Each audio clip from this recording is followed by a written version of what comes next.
Jonah chapter 1 verse number 15. Yes, I'm good. So they took up Jonah and cast him forth into the sea. And the sea ceased from her raging. You read it one more time now. So they took up Jonah and cast him forth down there in Galveston. They have them strong currents.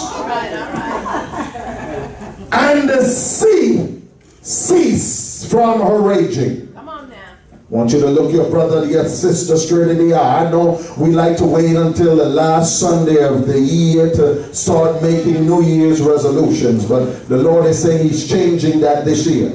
He wants us to start making those resolutions today. Make it today. Make the change today. Now, I want you to know what you're going to have to do. It's not going to be easy. It's going to be real difficult. So I need you to look your brother in the eye, your sister, and say, it's time to throw Jonah overboard. Come on now. Come on. Throw. Come on. Look at the other neighbor. High five them. Throw Jonah. Come on. Say it. Look at your neighbor. You're still looking at me. Throw Jonah. Come on. Throw Jonah overboard. High five somebody. So throw Jonah overboard.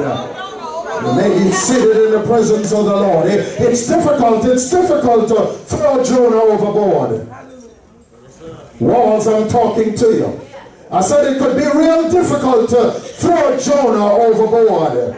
But listen, if you're going to make it into 2020, you're going to bring about the change in your life that God is waiting and wanting for you to experience. There are some Jonahs we have got to throw overboard. I don't know about you, and I don't know what sort of storms you went through in 2019. For many of us, there have been all sorts of storms. Would you agree? Amen. Come on now.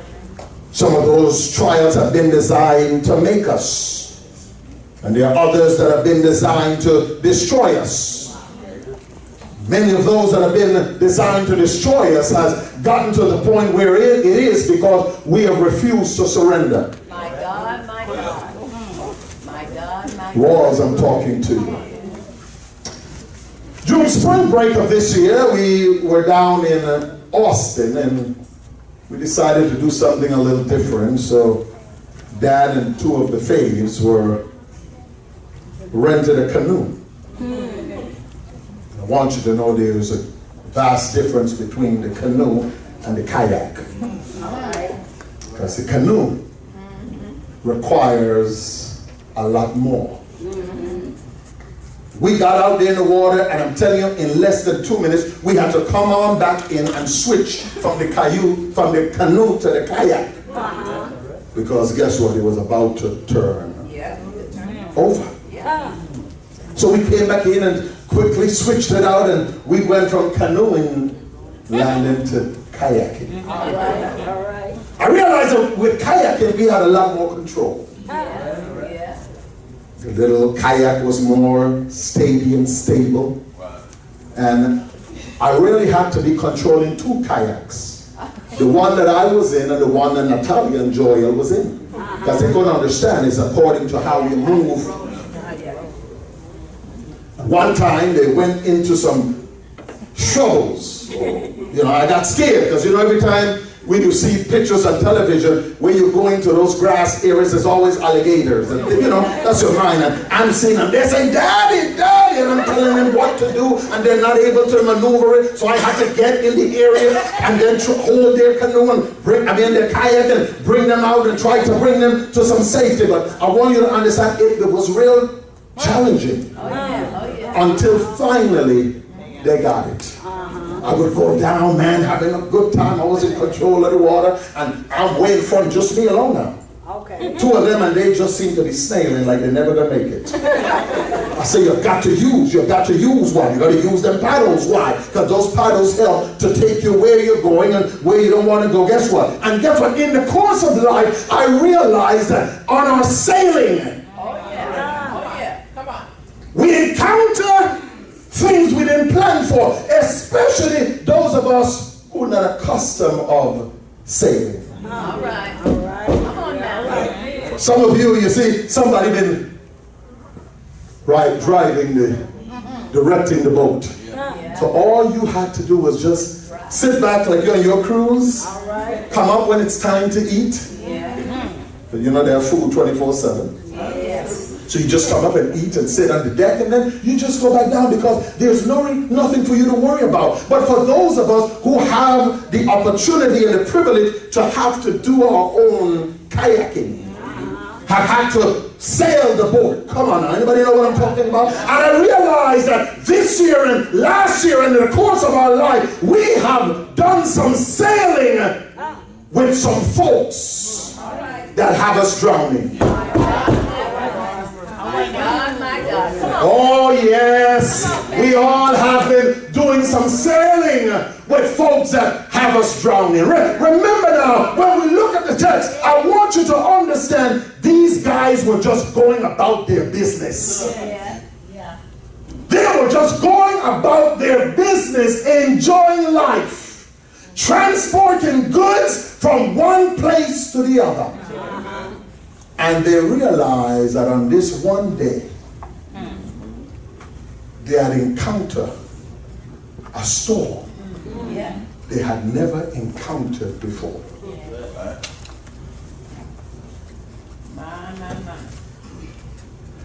It's interesting when we encounter these storms, because what I came to realize that there are some of us who are going to be sailing, and there are going to be some deliberate attempts to take you out.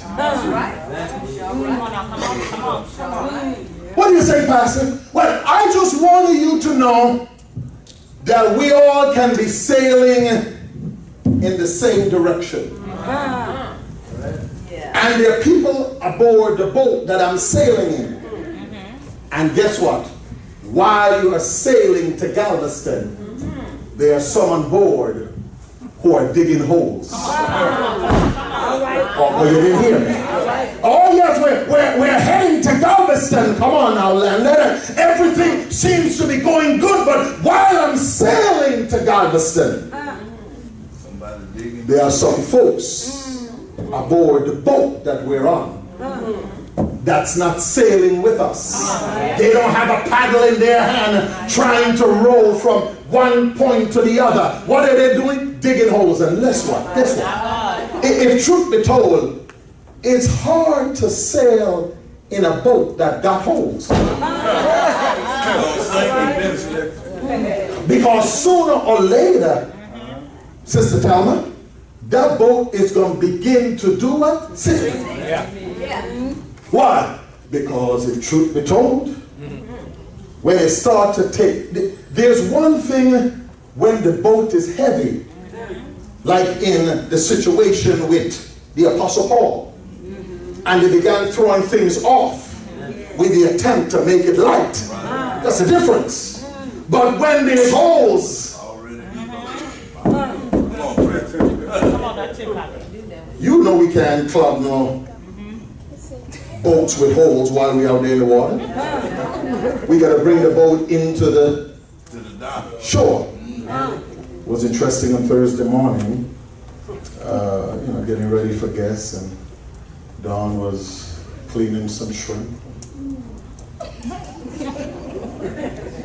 And the scales got down in the garbage disposal. We turned it on and shrimp water flying all over the place. Guests are about to arrive and shrimp water all. I said, Jesus, Lord, the sink goes out on the morning of Thanksgiving where you and I know we need a sink to work. I said, well, it's going to be hard to get a plumber out today. And if one comes out, it's going to cost you. Boy, the Lord allowed the pastor to become a plumber. Took every pipe out. As I'm taking the pipes, as I'm disconnecting everything at the bottom, all I'm seeing are all these shells. Am I helping somebody? All these shells. There was a blockage. And the blockage caused water, rather than go down, start coming up. Well, guess what? In many of our lives, not only are there blockages, there are holes. Oh, am I helping somebody? And our problem is we're trying to plug holes. You see, listen, we cleaned out the garbage disposal to the best of our ability. But there were scales that were trapped in the pipes. So it doesn't matter how clean the top of the disposal was, we had to get down, because that is what was stopping the water from going. Am I helping somebody? From going down. Well, guess what? We are sailing with folks that have been digging holes in our boats, and have come by to tell you we are trying to plug it while we're still sailing, and it can't work. Oh, you didn't hear me? Throw him overboard. So we're sailing with folks heading to Galveston, and their attempt is to dig holes in the boat. You know what I've learned? We can be operating with all the innocence we have, or negligence, or let's use, lack of a better word, lack of information. Because the mariners did not know initially that Jonah was running for his life. There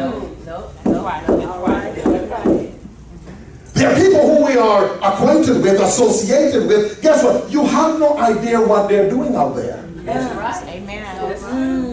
You have no idea if they're walking in disobedience, because remember, Jonah was walking in disobedience. And guess what? Disobedience is always costly.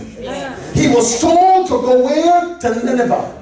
But he did not believe that the Ninevites were worthy of salvation. Why? Because he had an encounter with them in the past.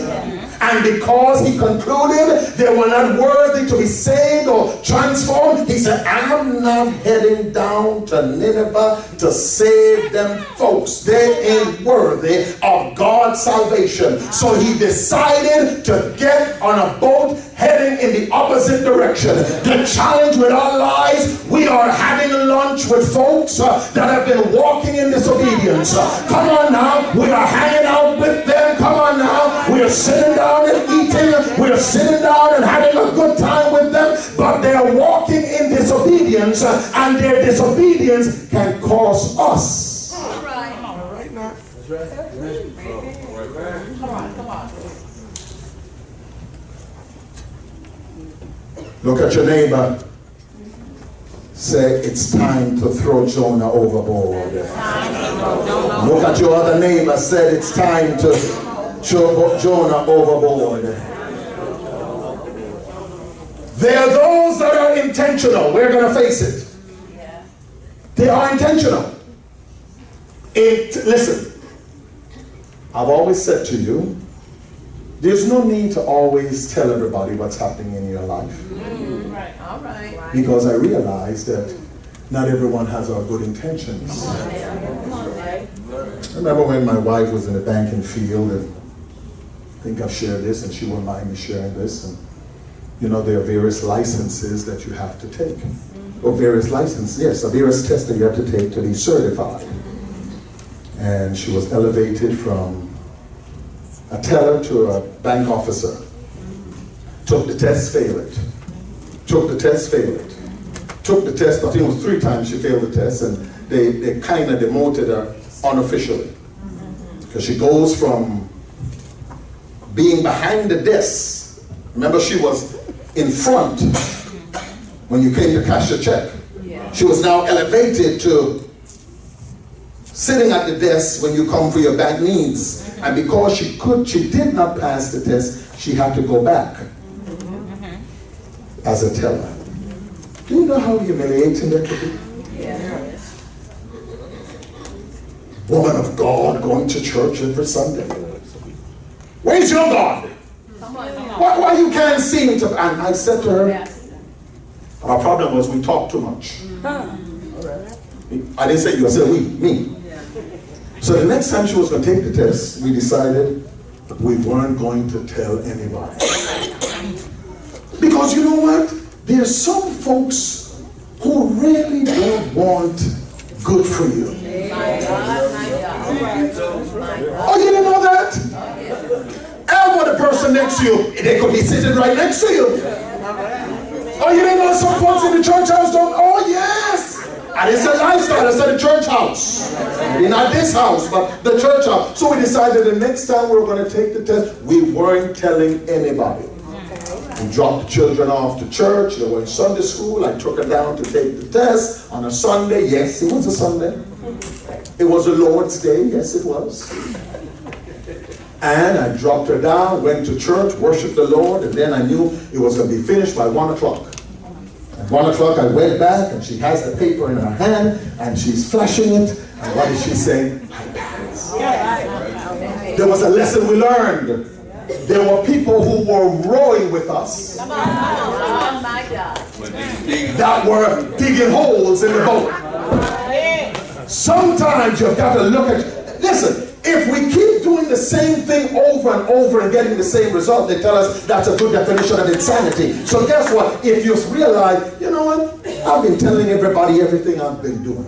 And it seems like the more I talk, it's the worse it gets. And shut up. Say, neighbor, shut up. Huh? You talk too much, just shut up. Huh? And then John was able to do what? Move from back again behind the teller desk. Back down, sitting at her desk with her name tag, Don Joseph Knight. There was one question I asked. I said, where do you see yourself? Because it's important that we understand where we see ourselves. She said, I see myself behind the desk. That's all you need. Wherever you saw yourself, wherever you see yourself is where you keep threading in the direction of. May I ask you today, where do you see yourself 6 months from now? Where do you see yourself a year from now? If you say you can't see yourself, you're in trouble. If you say you can't see your future or nothing about your future, guess what? You're in trouble. So please understand, there are people who are going to intentionally dig some holes in your boat. Secondly, there are people who are going to dig holes, but it wasn't intentional. What do you mean? They come with baggage. Say it again. Single women in the house today.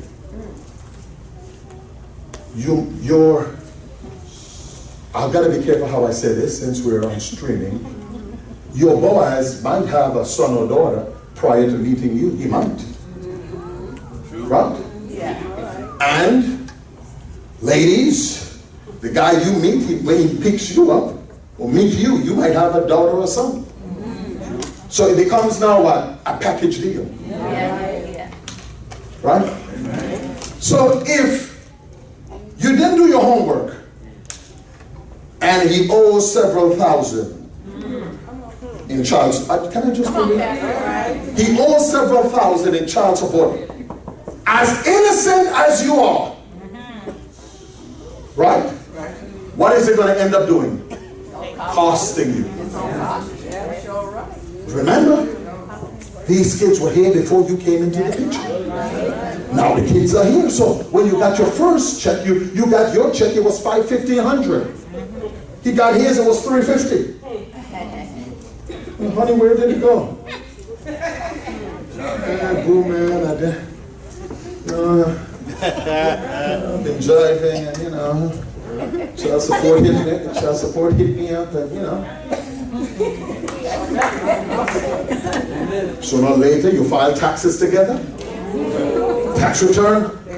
Now, were you a part of it? No. But because you are attached. That's right. Because there's some attachment. So I'm saying to you, there are some unintentional holes that are going to come in our boat based on who we are hanging with. Oh, you didn't hear me. So therefore, do your research. Walls, I'm talking to you. Do your research. Why? Because when you do your research, you'll do what? You're well informed. Nobody goes on a cruise and don't check out the ratings. You want to hear what? The reviews. That tells you what? Something about the cruise line.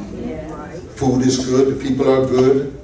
Come on now. The service is exceptional. If there are bad reviews and you choose to go on it, then you're just desperate to go on a cruise.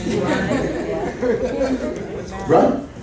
Because the reviews tell us what? Everything. You're going to a vacation spot, what do you look for? Reviews. Anything, you're renting a vehicle, what do you look for? Reviews. And guess what? We get what we pay for. Can I be honest with you? A couple of days ago we were away and rented a vehicle from this company called Ace. It was like $8-9 a day. Can I tell you? Nice car. But the service, $8-9 a day. Lines were long, service was sloppy. Why? You get what you pay for. As we are attempting on this first Sunday of December 2019, that you have got to understand that there are going to be some folks in our lives that are going to intentionally dig holes in it, and there are going to be those who are not going to do it deliberately, but because they come with some baggage, you're going to be the recipient.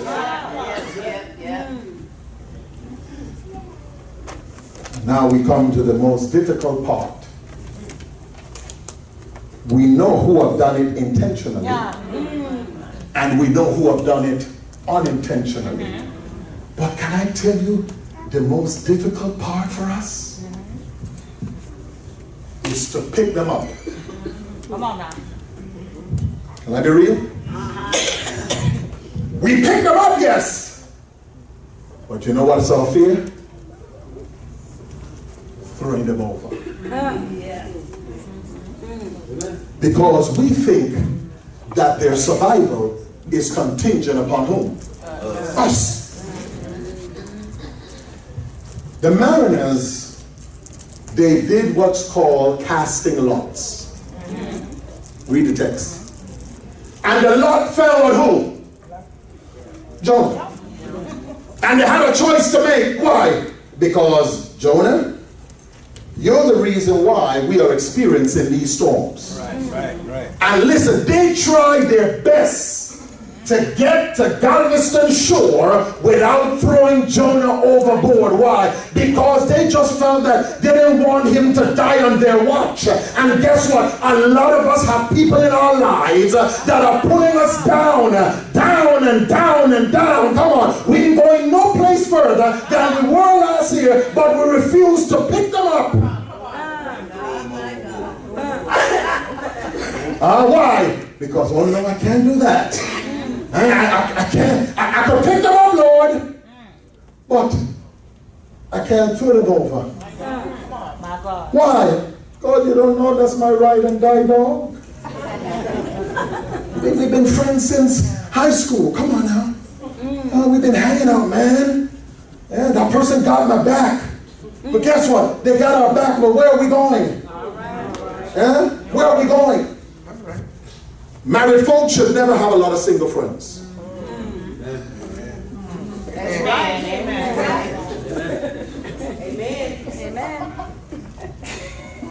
They change it. Married folks shouldn't have a lot of single friends that are not family friends. That's better. What do you mean? Every single friend George has should be Dawn's single friend. Oh, somebody just hit me like so. Every single friend that Dawn has, George should be a part. Because, remember, we're tied. We're hooked to the hip. Right?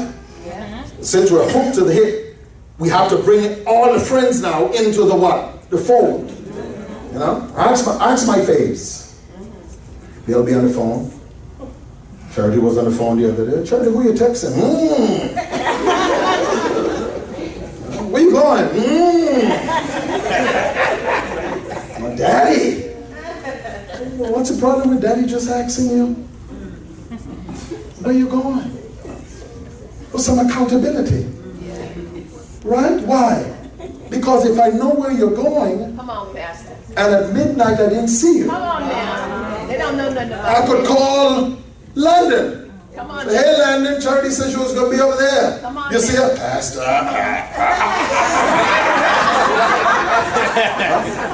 That's all it is. It's now we're trying to control. That's right. It's just accountability. Because I'm not, you're not asking me if you could go. Come on.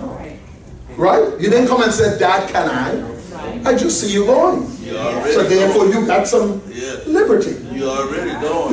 You already gone. So all you're doing is just letting me know where you're going, and in letting me know where you're going. Thank you. In letting me know where you're going just allows us to be what? Accountable. Huh? I don't just leave the house and disappear. God knows where I'm going. Why? Just in the event one of you know, been pleased with the message today, and I go show up, I go missing. You know? I can call Oswald. Oswald, Pastor said he was coming down by Island Flavors. Was he there? No. Right? It's not control, it's what? It's accountability. The guys are facing a situation that they've got to throw someone overboard that they really don't want to. But what you've got to decide, what I've had to decide, is it's going to be either my life or yours. Make a decision. We can't save two. Either I'm going to save me, Not to do me. or I'm going to save you and I die. Now listen. When God tells you, throw them, then all you got to do is what? Throw them. Because guess what? It's no longer on me whether you survive. Who is it on? God. It's not on me. God said, throw them overboard. But they can't swim. That's not your problem. Whose problem is it? It's God's. Because he's the one that said what? To throw them overboard. Listen, we're getting ready for 2020. We're less than, we're what, 30 days left in the year to go. And listen, we ain't going into 2020 with Jonahs tied to our hip, tied to our neck, tied to our shoulder, because the Jonahs have been keeping us down too long. Am I helping somebody? You've got to decide, I'm tired of Jonah keeping me back, keeping me down. I'm tired of plugging holes in my boat. My life ain't going no further than where it is. Why? There are some folks you've got to throw overboard. Truth be told. We don't want to.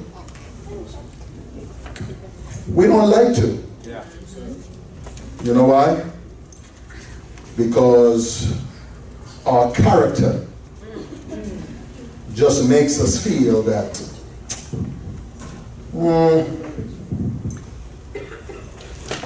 don't want to do it. Let me try to get to the shore. Look at verse 13. Nevertheless, the men rowed hard to bring it to land. But they could not. For what? The sea was wrought. Tempestuous against them. They cried out to the Lord, let us not perish. And do you think the Lord stopped?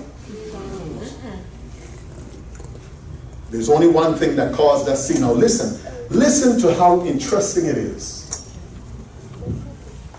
Jonah is aboard the boat, and the sea is tempest, raging. They throw him overboard. He's no longer on boat now. He's in the sea. So if disobedience, if it was him alone that caused this, then we would say when they threw him into the water, it should have gotten worse. Because he's no longer in the boat now. He's in the sea. The sea should have gotten worse. But guess what? The raging ceased. Why? Because now he's able to come to his senses and realize I've been in disobedience, and now I'm no longer in disobedience. I'm now where? I'm now at a place where God could get what? My attention.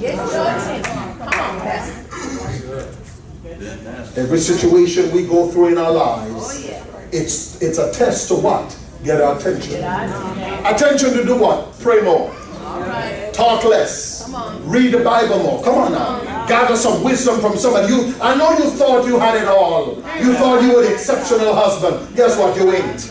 You thought you were the exceptional wife. You ain't. You thought you were the exceptional parent. You ain't. You realize there's somebody that got a little more sense that, oh, am I helping somebody? That got a little more sense that you got. And all you've got to do is to listen to what they're saying. I don't know who you are today who needs to throw the Jonahs. Ask my 5 faves about me, the girls especially. Every Jonah I showed them, they came back and said, Dad, you were right.